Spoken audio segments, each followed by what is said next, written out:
This is Mr. Littman, and this will be our first lesson for Module A on matrices. So our learning goal, the what, is to solve a system of linear equations by elimination. And the why is that matrix algebra is defined using the same tools used to solve systems of linear equations. Since you've probably seen systems of linear equations in the past, this will give us an entry point upon which to build and develop new knowledge and understanding. So some definitions: a system of equations is a collection of equations that share the same solution. So the numbers for x, y, z, whatever variables we have, the numbers that make one equation true also make every other equation true. A linear system is one in which every variable is linear. That means the exponents are 1. So on the left, we have an example of a linear system of equations. Notice that 3x plus 2y equals 7 and x minus y equals -1. The exponents are all 1, so they are all linear terms. The counterexample would be 3x squared plus 3y squared equals 48, and x squared minus y equals 1. In this case, we have terms whose variables have exponents greater than 1, so they are nonlinear. We need much more powerful tools to solve nonlinear systems than we do to solve linear systems. So linear algebra, well, we could hope it would be useful here, isn't the right tool. And so we'll be focusing mainly on these linear examples. So we're exclusively going to talk about the elimination method for solving systems. This might not have been your favorite preference when you saw it last. Many students, when they first learn how to solve systems of equations, do so by substitution.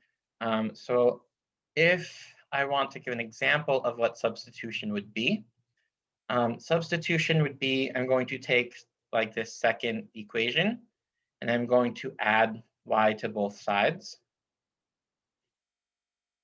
And so x is equal to y minus 1. And then I'm going to substitute this into the other equation. And this would give me a new equation, 3 times y minus 1 plus 2y equals 7. This now gives us an equation that only has one variable, which is what we're more accustomed to solving. Unfortunately, that method does not translate into useful tools that we can use to solve and work with matrices. The elimination method, however, does, which is why we're going to emphasize this method exclusively.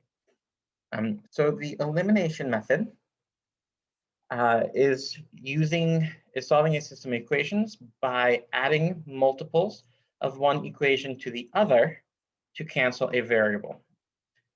Believe me, it is a lot easier to demonstrate what we mean by this than it is to put it into words.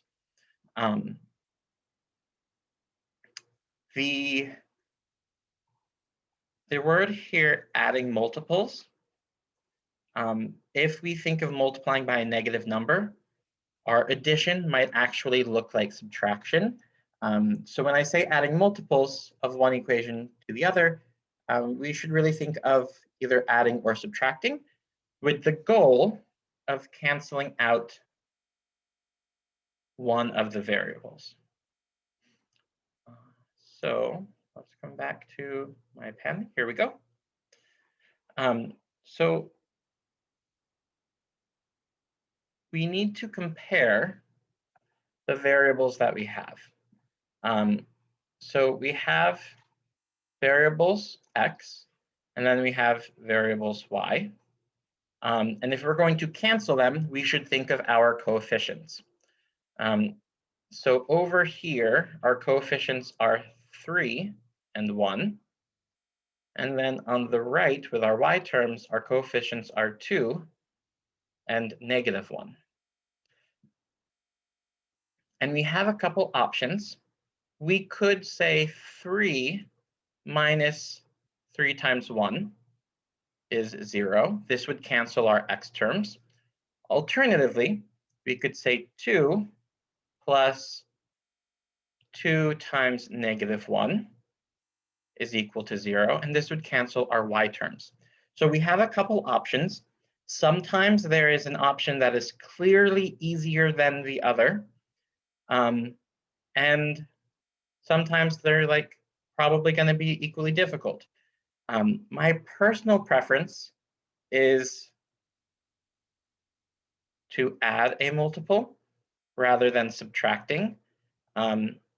It's very easy for me to sometimes skip changing a positive into a negative or vice versa. And so if I can avoid multiplying by a negative number, I can help safeguard myself from making a simple mistake. You may have a different preference, but for me, I find that works really well in helping to avoid simple mistakes. So I'm going to erase this part over here. And I'm going to erase this part here. I want to introduce some notation. So we can think of these being equation 1 and equation 2. And so we are going to replace equation 2, and I'm going to write an expression. We're going to replace equation 2. Forgive me, I'm thinking backwards. We're going to replace our first equation.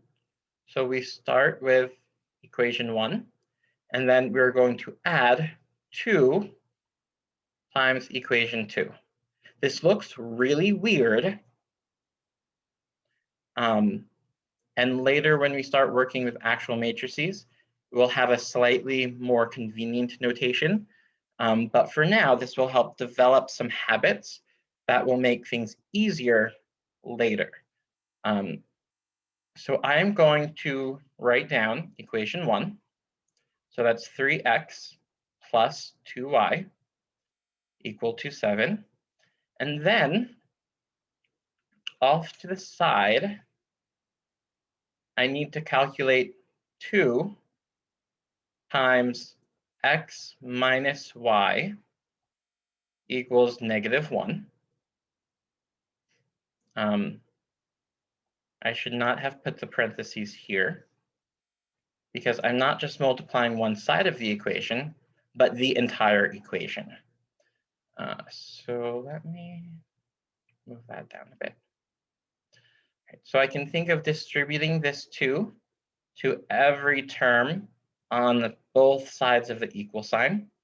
And so we'd get 2x minus 2y equals -2. Just simple algebra.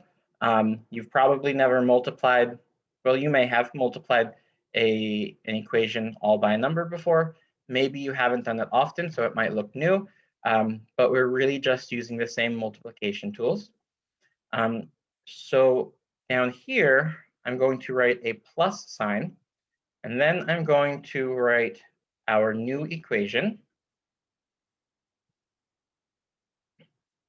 And notice that I have lined up my x terms, my y terms, and the constants.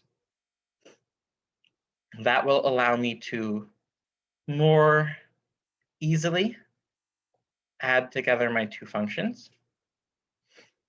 So 3x plus 2x is 5x. 2y minus 2y is 0. And then 7 minus 2 is going to be positive 5. I don't need to write down the 0. So the new equation I have is 5x equals 5. And I said we were going to replace our first equation with the first equation plus 2 times the second equation. So now our new system will have equation 1, let's call this 1.2, and equation 2. And let me get back to here. So our two equations are 5x equals 5 and x minus y equals -1. So this is now a much simpler system of equations. And we can solve 1.2 like we would solve any equation. So if 5x is equal to 5, we can divide both sides by 5. And that will give us x is equal to 1. And then we can use x equals 1 to solve equation 2 for y. So I'm going to replace the x with 1. So I'll have 1 minus 1, 1 minus y is equal to -1. I like getting rid of negatives when I can, so I'm going to add y to both sides. So I have 1 is equal to y minus 1. Now I'm going to add 1 to both sides to cancel this y, and we have 2 is equal to y. Now we might be tempted to just stop here, but how we express our solution is important. So our answer can be expressed in 2 different ways. So our first option is a coordinate point. So a coordinate point. Since we have 2 variables, this would look like x comma y. And we found that x is equal to 1. So it would be 1 comma the value for y, which is 2. So that was our option 1. Our second option for reporting our answer is a variable list. In this case, we just say x is equal to 1, y is equal to 2, and we write them together. So rather than someone needing to look at 2 different places, we can see all together the solution that we have found.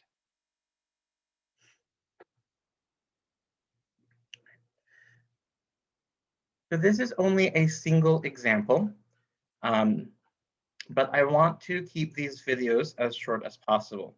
So I'm going to stop this video here, but I'll come back with some additional examples in an upcoming video